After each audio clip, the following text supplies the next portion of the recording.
Okay, let's start talking about images and putting images into InDesign. And to do that, we need to put them in a placeholder, which is called a frame. So if you go into your tools panel, about a third of the way down, there's a square with an X through it. Let's click on that. I'm going to turn my preview back to normal, just so that we get our lines. And let's draw a box. So I'm going to draw a box that's the size of this column and maybe about that big. Now if you wanted a perfect square, you could hold the shift key down just like in any other program. And now I have this box with an X through it. And all this is InDesign saying this is where an image is going to go. So we now need to place what's called placing an image or placing a graphic. We can place a whole bunch of things here, but we're going to just start with one of our JPEGs. So I could go, the easiest way for me is Control D is place. I use it all the time, so I remember Control D, but we can also use the menu. So let's go up to the File menu and go down to Place. And remember, if you start using this a lot, all the shortcut keys are right here. This is one that you use all the time, and there are a lot of cool tools that allow you to do multiple things at a time. So you place things all the time, and depending on how you use it, it interacts a little differently. So a great tool to remember. So we want to make sure we place it, and as soon as we click place, we get this dialog box, which is basically like selecting a picture. Now it's already navigated to my image folder that I have by my newsletter. So I would recommend, normally you would go into Photoshop. You would tweak all your images, make sure the color is perfect, do any adjustments you need to do, uh, fix any blemishes that may be on the picture, red eye or something like that, and then I would save them into a edited image folder that you're going to use in InDesign, so that you have them in just that one location. So you always have them in the original location before you did any adjustments. Then you save them in your post-process folder, and then I would copy them into this folder you use just for InDesign, just so that I know it sounds confusing, but as long as you're consistent where you keep your stuff with it, whether it be in Photoshop, Illustrator, InDesign, um, it'll make your life so much easier. So I'm going to just select one of these images. Let's select this boy and what looks like his son, or this father and son. It looks pretty fun. So I'm just going to click on one, and we have a couple different options in here. We can choose them as importable files and a whole bunch of different things in here, PDFs and stuff like that. Most of the time, 99% of the time, you want importable files, and that's what comes up by default. Replace selected items, show import options. This becomes important if you're doing more advanced things. And let's just leave all the options the default for now. Let's just select this image and click open. And you'll see we get this little icon, looks like a brush tool with a preview of the picture.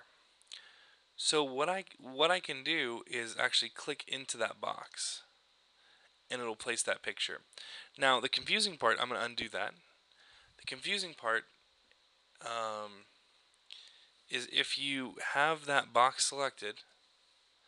So let's select that box and let's do a file, place, and I'm going to pick the same picture. Since I had that box selected, it's automatically going to place it in that box. So if your box was selected and you didn't get that brush, that's because your box was selected. I'm going to undo that and go back.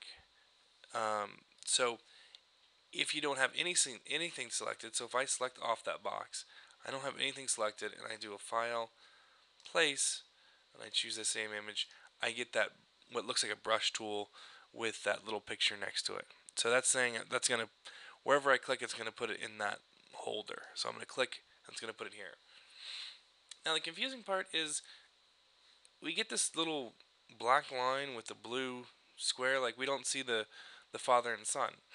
And that's because this is actually kind of like a mask. So let me go to my direct select tool, my white arrow, and I'm going to click in the middle. And what you'll see is you'll see these orange lines that come off it. That's the actual size of the picture. And InDesign brings in the picture at the highest resolution it can. It doesn't shrink it down, and it says you must want it at that resolution. Now, since this is pretty much going to be a thumbnail, we don't need it at that resolution.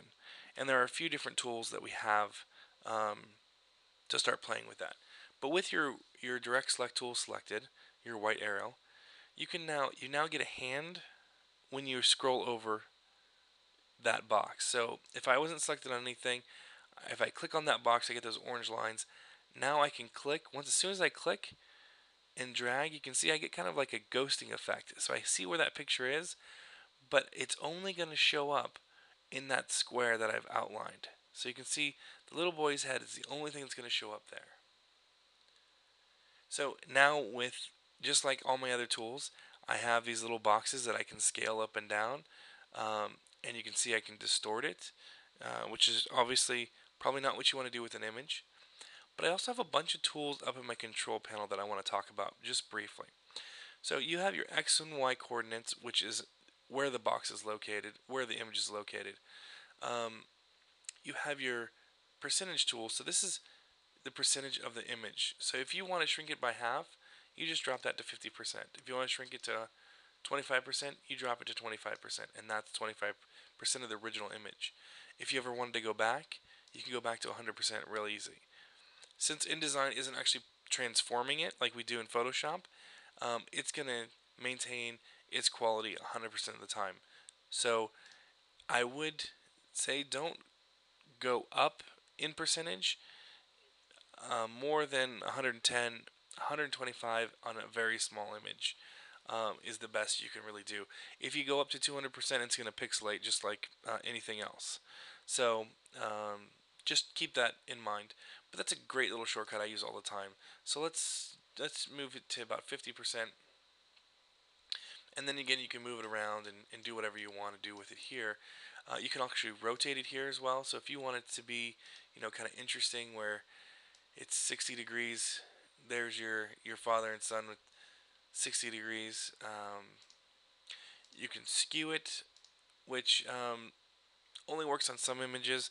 I really rarely use that. I'm going to undo that. You can rotate it counterclockwise, is just flipping it. So you can see the little P flips for me. Tells me what's going on. You can also mirror it. And you can see it's actually flipping. And you have to be careful when you mirror things. So this gentleman's shirt says something. And if you mirror it, it's going to be like looking in a mirror. It's going to say it backwards. So just be aware of that. A lot of times I will flip things because they're not looking at the right place. So like if this was an image I wanted to use, I want these guys looking at my text so that people start reading my text. So I would flip this so they are looking here, leading people to read my text. Just me. The real icons I want to show you are these set of icons over here. You have a way to fit this to your frame. So this thing that we drew earlier was your frame, right? We used the frame tool in the tools panel.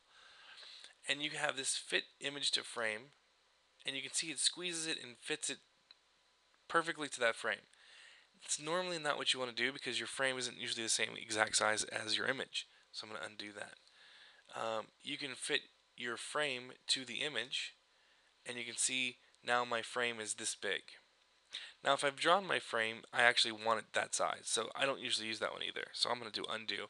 Those are two good options. But what I really like are these two options. So the next one is fit the image to the frame proportionally. So it fits it widthwise or height-wise, whichever way is better. Here it's widthwise, and it fits it in the frame the best it can without skewing it, which is always what I want to do on an image, right? I don't ever want to skew an image.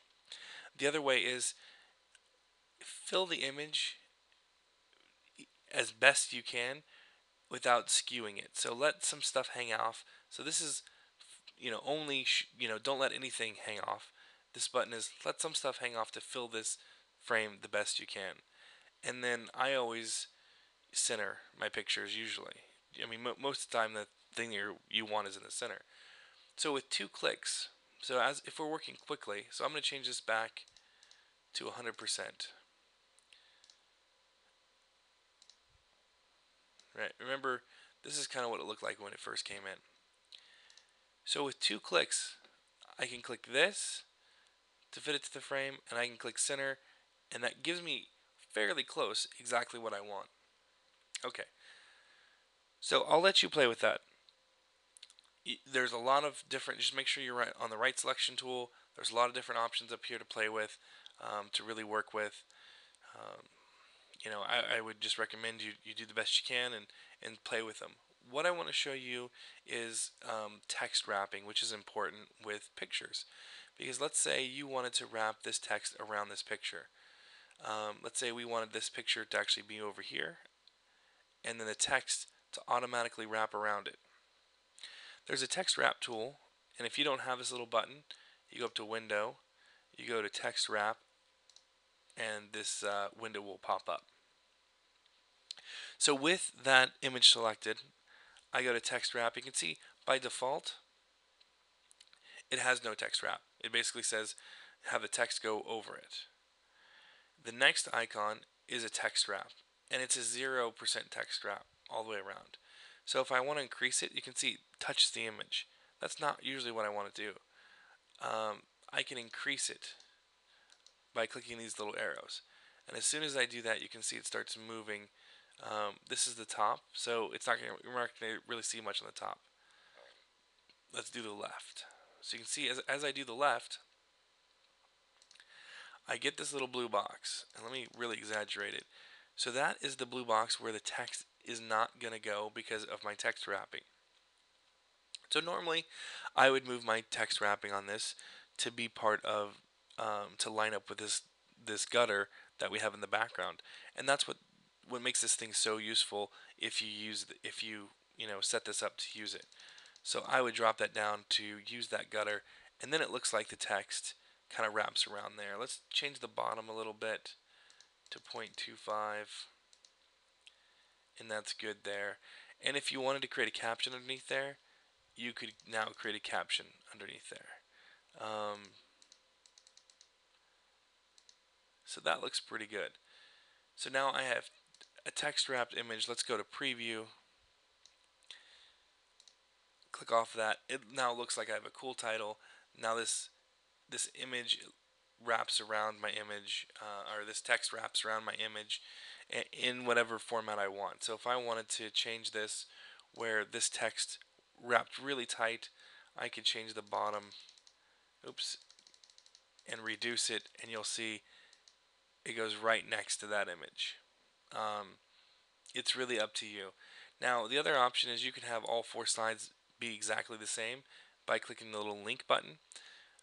Most of the time on text wrapping, it's kind of unique. I don't normally have the same all the way around because it's kind of a part of a title or part of a bar, or something like that. So I'm usually individually tweaking each side of the image for the text wrapping. So this becomes important just so that you can control the text around images. So that's kind of working with images and type, working with placing images in your type, in your frame. So there's a lot going on there. Take it step by step, but I think with that you can really start working with text and images. Next, we're going to talk about shapes, and then we're going to talk about more advanced tools next time.